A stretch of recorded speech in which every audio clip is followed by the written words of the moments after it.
Today, I'm going to read the latest from Am I the Arsehole on Reddit. Welcome. I'm Nak. Please consider subscribing if you love to hear Reddit stories. Let's get into it. Am I the arsehole for not having my sister with Tourette's in my wedding ceremony? Could be controversial, but if that is the only reason you don't want her in your wedding ceremony, then yeah, you're a bit of an asshole.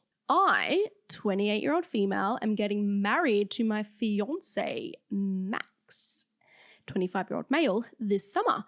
My sister, who I'll call Megan, you're probably saying Megan in the US, but I'm saying Megan because I live in Australia. She is a 32-year-old female, so she's a bit older than the bride, has pretty serious Tourette's, certain physical movements, and saying, ha, ha, ha. You're going to be in a setting surrounded by your closest people. Like, it's your wedding. Obviously, if you were going to have people there that would make fun of it or something, or that you would feel embarrassed around, then why are you inviting them to your wedding? As long as I've been alive, I've never seen Megan sit through a long ceremony or presentation without tics, not even her high school graduation or for any siblings' graduations. Her ha ha ha is also extremely loud, bordering on yelling, and most of the time repetitive. Isn't that kind of what Tourette's is? I have involved and invited Megan to every aspect of the wedding, the rehearsal dinner, the bachelorette party, and the reception. Oh, what? Except for the actual ceremony. What, she's full on not invited? She's not just not, wait. Oh, okay, I read the title wrong. Am I the arsehole for not having my sister with Tourette's in my wedding ceremony? I thought she meant bridal party. She full on means she can't come to the ceremony. Does your fiance know about this? Because I would not allow that. My fiance and I are writing our own vows and I just want to hear him say them without interruption. Girl! The ceremony is fairly long and I seriously doubt Megan's ability to go that long without ticking. She has said that holding back tics is like holding back a sneeze, only 1,000 times more difficult. The only option I see for her going into this ceremony are A, letting the tics go on as normal and be scrutinized by Max's side of the family who hasn't met her yet. Wow, you're ashamed of your sister. Just tell Max to have a talk to his family and give him a heads up maybe. Anyone would understand, except you. I was going to say as if you would hate on a person because they had Tourette's, but you clearly do, and that's your own sister. And then I was also thinking if you want to hear his vows without interruption, why don't you have a first look before your ceremony and read your vows then so you can have a private thing together without interruption? There's other ways to go about this. I can't believe this is so long and I have to listen to this girl. Oh my God, where was I even up to? Or B, trying to suppress them the whole time. Either way, it would be a miserable experience for her. Are you sure it'll be miserable for her or will it be miserable for you because you're embarrassed of your own sister? I have explained Megan's situation to guests who were unaware, but in Max's family, there are several young children and elderly people that I doubt will have tact. Megan was heartbroken when I told her I didn't want her at the ceremony. Well, yeah, what? This person is crazy. I explained my reasoning to her about how the ceremony wouldn't be fun for her either way, but she didn't want to hear it. She had admitted that she will likely tic when we're reading our vows, but insisted we can just pause and carry on or speak over it. This next sentence. I know this is selfish, but I don't want Max to pause or speak over someone. I want him to read his vows just as he wrote them. Megan has accused me of being mean, ableist, and a bridezilla. My dad is on my side. What? My mum is on Megan's side and my other sister, 24 female, agrees with me but thinks I should let her come anyway. Max supports whatever I decide but says he hopes this doesn't fracture our sister relationship. So am I the arsehole? You're not just an arsehole, you're just a bad person, a bad sister, a bad future wife. I don't think I could marry someone that's like thinking and talking like this. The kids I'm mentioning went to Max's cousin's wedding last year and were very well behaved, even though their ceremony was longer than what we're planning ours to be, so that's why I'm fine with them. I don't know if this helps, but I am also autistic and have severe struggles when my routine's interrupted or where things don't happen how I planned them. Okay. I have often been accused of being a control freak, 2 type A. Maybe this is just me letting my controlling personality get in the way. I deleted the previous edit too, which was expressing my concern that my post would be removed for talking about violence. This is my first time using Reddit, and I've tried to post to different subs where I was told even an allusion to violence would get my post taken down, and I didn't understand the difference here. Now that I do, I'd like to clarify my biggest issue isn't the verbal interruptions, which would greatly upset me anyway, but potential harm for Megan and other guests. There is a non-zero chance she could injure herself or others. This is the actual crux of the issue. I could possibly potentially handle verbal interruptions. Okay, your whole spiel told me otherwise, but although they would make me incredibly unhappy and uncomfortable, but I don't think I can deal having to stop the wedding because someone has been hurt. It usually only happens in high-stress situations when she was younger, but crowds and large groups of people have historically been a trigger for her, and the ceremony would require her to stand in front of a huge crowd pretty closely to other bridesmaids. It happened only a few times in the past year, which should make me feel confident, but I feel like the anxiety has just been growing and growing, and I don't know how to stop it other than making sure there is 0% chance it could happen. If you're so worried she's going to hurt someone, then why have you invited her to the other things and not the ceremony? Like, don't lie. Don't lie to me. Don't lie to yourself. You don't want her to ha during Max's vows, all right? It's not about anyone getting hurt. I'm getting amped up, I'm sorry. Even though she said she could deal, she has a history of either underestimating or minimizing how bad her tics would be. She said she could handle her stresses and manage them, but whacked me in the face at a funeral a couple years ago. She says she can handle the wedding, and I'm truly sorry if this is ableist, but I simply don't believe or trust her anymore. She's either not being truthful with me or herself about how bad the tics can get. You're not being truthful to yourself. Okay, I did not mean to communicate that I was ashamed of Megan or cared if Max's family did not approve of her. If that was true, I wouldn't have her at any parts of the wedding since those family members will also be there. Girl, you're getting so defensive. Based on her previous reactions to similar situations, I assumed that kids staring would upset her, not me. Stress is a trigger for her, but people in the thread were right about how it wasn't my place to assume and dictate how she would feel, and I messed up on that part. Well, at least you're taking some responsibility. It's hard to balance. Reread the previous edit. When Megan does have a history of downplaying or underestimating how bad things could get. And here's a minor update. I called my dad to double check, but there is a nursery room in the church where people can watch what's happening in the church live on a TV inside. I hadn't known about it because it wasn't there when I was a kid, but it would definitely be on my list of proposed compromises when I speak with Megan. Wow, you're going to lock her up in a room and make her watch your ceremony on TV? That is lovely. Oh my God. She's put a whole FAQ. She said, I would very much appreciate if you read the FAQs before commenting. Can you not see by all these edits and updates and you have to make a whole FAQ page that you are the asshole? If you have to go to these lengths to defend yourself, asshole. Let's rip into the comments. I can only give you this story. I have a friend with hand tics. He claps his hands hard 5 times. For his brother's wedding, he offered not to be there. It's hard on him and it would be unfair, but his brother set up Skype. Yes, he was muted. He was sitting at the priest room outside the church and saw everything in real time. It also lowered his tics, stress, and he was a part of it all, and he had less tic-filled night at the party afterwards. OP says, this is an excellent idea. Thank you so much. Wait, I think people are on her side. Check if the church has a crying room where parents with young children can go. She can still see and hear the ceremony, but not disrupt anyone. Yes, I can totally understand your side and hers. This was such a great suggestion. I hope your sister can accept that offer. Talking about the separate room where she can watch it on TV. She can't help it, and everyone reasonable will recognize and support her regardless. Hindsight is always helpful. I hope she accepts.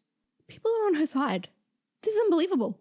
Oh my God. Here's someone with Tourette's. As someone with Tourette's, non-vocal though, personally, I've been concerned about group settings due to my tics. One is sometimes my hand will kind of go off the side and I've accidentally smacked a couple of people. So being concerned about someone's tics during such an event is understandable. If she is standing at the front with the bridesmaids during the ceremony and her tics get out of control more or less, you'd probably have to stop the ceremony to deal with it, or it would take any attention away from you getting married due to the guest being distracted by her tics. If I had a friend let me know she was concerned about my tics during her wedding, I'd understand fully. You're not being controlling, in my opinion. You're worried about a real possibility occurring during your wedding. Well, that's interesting.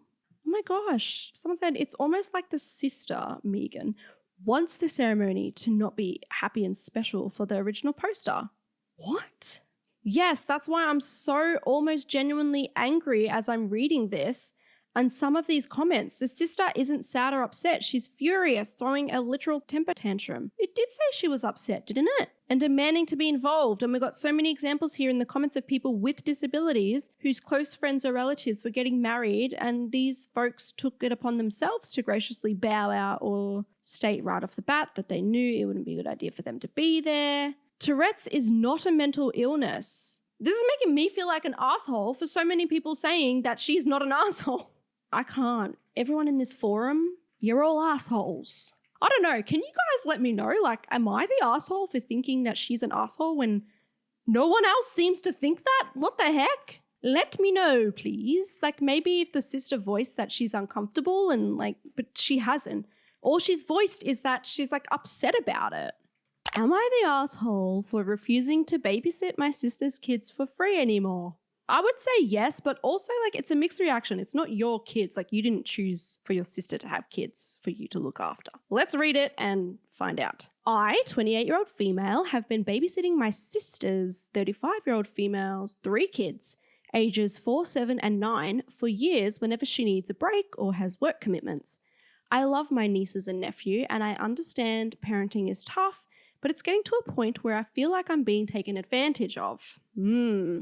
At first it was occasional, but now it's almost every weekend, and sometimes even during the week when they're sick and can't go to school.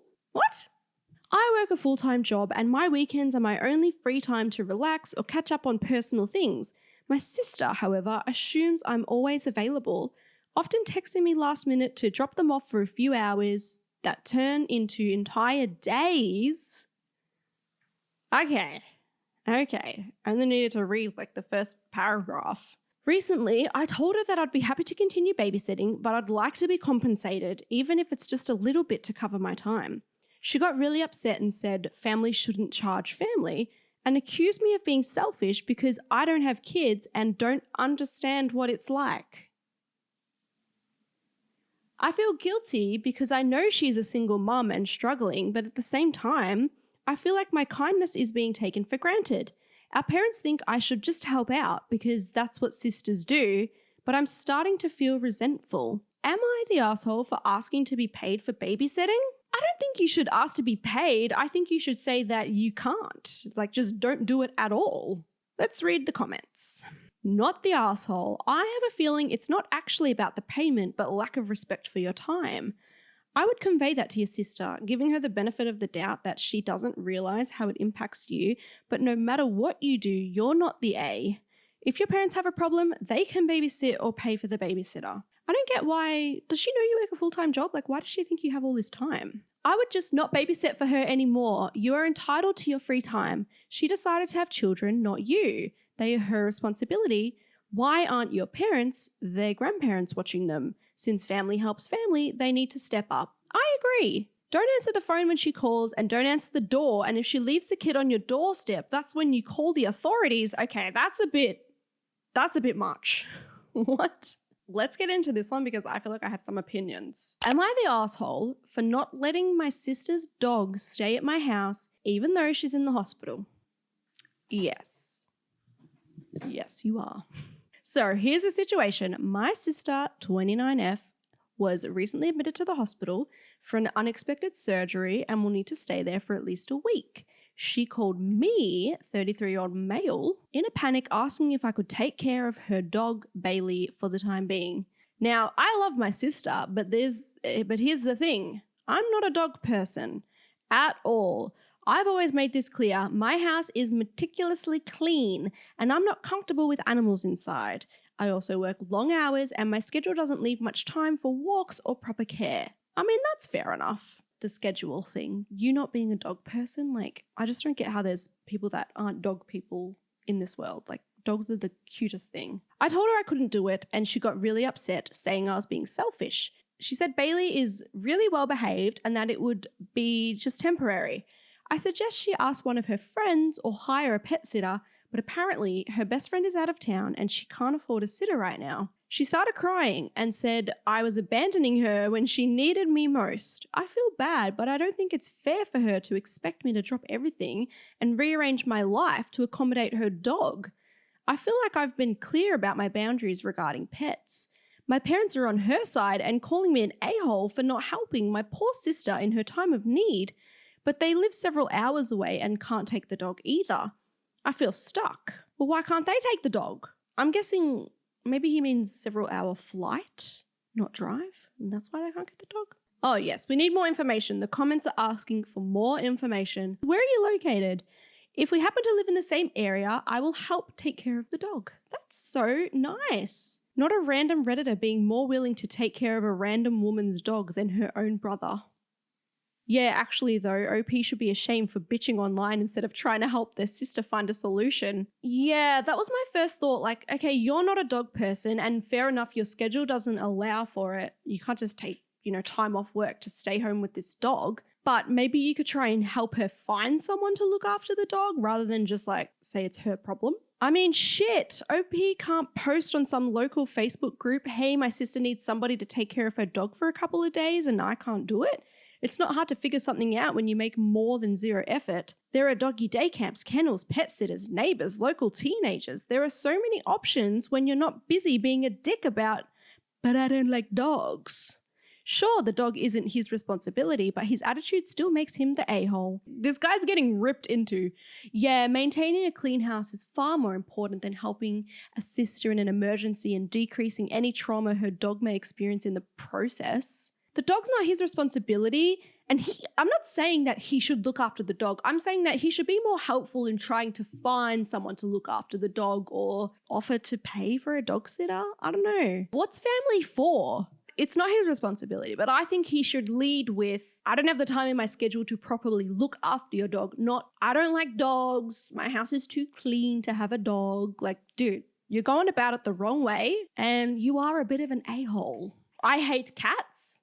If I really needed to, if it was a family member and I knew that they would do a favor for me, then of course I would, even though I hate cats. How bad could it be to have a cat for a week? When you're helping someone that would do the same for you, he should have posted a picture of the dog. I would have loved to see it. One last one, guys. Am I the asshole for not wanting to drive my husband to the ER? I'm going to say yes, but let's read. My husband, 26-year-old male, spiked a fever of 104 at around 2:30 a.m. last night. He told me, 24-year-old female, he wanted to go to the ER. I suggested he try to take medicine, a lukewarm shower, put an ice pack on, etc. before he go to the ER. This is the first time he spiked a fever this high and he hadn't taken any measures to bring it down. He suggested he go by himself and I replied, are you sure? What? Not, no, I'll take you. He got offended that I didn't argue about going with him. If it were just him and I would have totally said, yes, let's go. But we have a 6-month-old baby that goes to daycare at 7 a.m. and I felt terrible waking him up to go to the hospital. My husband said I was showing my true colors by not wanting to take him. He's been sick for a couple of days and I've been catering to his every need. When I was sick last week and asked for help with the baby, he said, when you're a parent, you don't get to be sick. Honestly, I think this is karma, but am I the asshole? It just sounds like you guys don't have a good relationship and not on the same page. But I think what's one night of difference gonna make to all the nights in your baby's sleeping patterns? You can wake your baby up at 2:30 to go take your husband to the hospital. When I was sick last week and asked for help with the baby, he said, when you're a parent, you don't get to be sick. I have no words for this. No words. Your husband is a massive asshole. Massive. Unfortunately, you didn't find out to the degree he's an asshole until after you had a baby with him. Yeah, like, that's not good to say, but also, like, I'm sure there's more to that. I don't know. At first I was like, maybe the asshole. But then when getting to they have an infant, I was like, not the asshole. But that line he said about not being able to be sick when you're a parent, get the fuck out. I wouldn't even grab the bottle of Tylenol for his ass. I feel like, though, when you like chuck things like that in at the end, it's like, why'd you even ask the question if you're an asshole? Like, you clearly want people to say you're not an asshole. So you chuck that like fact in at the end.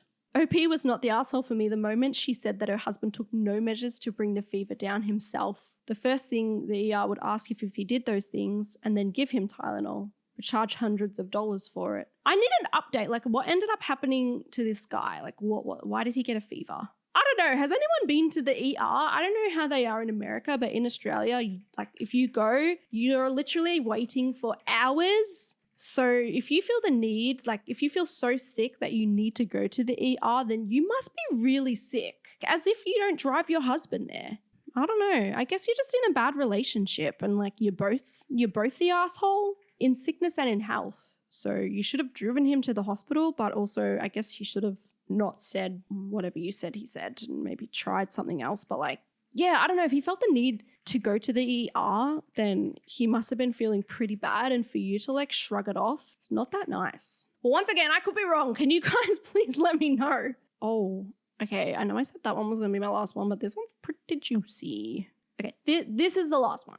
Am I the asshole for wanting to break up with my boyfriend after he wanted to get his daughter to sleep in our bedroom during our road trip and never told me that she was spending the night? My boyfriend, it says my boyfriend, F40, so she's a female 40, boyfriend, F39.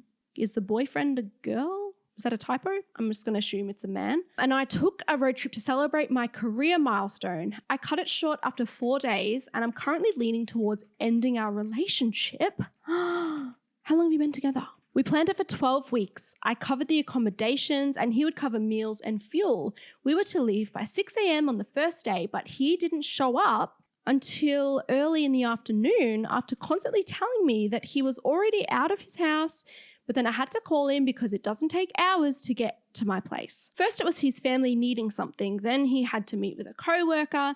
By the time he showed up, I was furious and frustrated. Fair enough. We stopped for gas and he went to the public restroom and said to just fill it up on my dime and he would take care of whatever else had to be purchased next time. He only covered one meal that day and complained when I wanted some snacks. On the third day, he wanted to meet with his ex-mother and father-in-law out of state and pick his daughter up, who is 17. His daughter lives in our town. I agreed, as we had talked about her spending most of the day with us. I was weirded out that she was carrying a backpack and found out while driving that he had invited her to stay with us in our bedroom without even asking me. I tried not to make a scene, but I'm sure my face said it all. I told him privately that he needed to pay for a separate room so that she could stay with us. He blew up at me, accused me of being two-faced and faking loving his kid. Is that bad? And also, how did the kid feel about sharing a room with her dad and stepmom, I guess? He also accused me of having agreed to let her stay over, but that's simply not true. I would have made arrangements for a small suite or connecting rooms or something.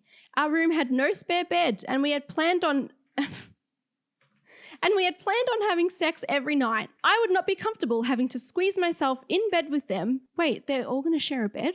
How old was she again? Was she 17? They were all going to share a bed? That's a bit weird. And I made the unilateral decision and I didn't want her to sleep on the floor, both because of privacy and because it felt like a put down and it wasn't her fault. He said that I was creating situations and trying to burn a hole in his pocket, but he rented an extra room. He came back about 30 minutes later to get his toothbrush and some belongings to go spend the night with his kid and slam the door. I spent a horrible night both hoping that he would come back to work things out and feeling both guilty and very disrespected. The next morning, she was nice as usual, but gave me the silent treatment. I tried to talk to him and he low-key barked at me that I ruined everything and that I killed all his attraction for me. How old are these people again? 40 and 39. Okay. I tried to control myself and avoided crying, but whenever I looked at him, he looked angry and kind of going on a power trip. I asked if we could talk later and he buried his face into his phone. I drove his daughter back to her grandparents and kept driving back home, and when he asked where I was going, I said the road trip was cancelled. I left him at his house and drove back to the rest of the trip but didn't enjoy it at all. Of course not. He called me several times, but I didn't answer. I'm not even trying to punish him. I'm not going to go over a conversation with someone who said he's not attracted to me. I already put all of his stuff in a box so that I can return all of his personal belongings. I'm very confused. We had arrangements like the next couple, but never like this. I'm rethinking and trying to figure out if not allowing his daughter in our bedroom was an insult or what. He has joint custody, so sees her all the time. I'm also pissed that maybe he wasn't planning on honoring our agreement since I had to push him and remind him to buy our meals and fill up the tank. Am I the asshole? You got a lot of things going on here. But I don't think you're the asshole because I also don't think the 17-year-old would want to share a room with you. I'm sure she would want her own room and would have rathered her dad stayed with you and she had a room to herself. She's 17. Not the asshole. Your boyfriend's actions show a pattern of disrespect and lack of communication. He made major decisions like inviting his daughter to stay overnight in your shared bedroom. I knew that was going to happen. Pretended nothing happened, all right?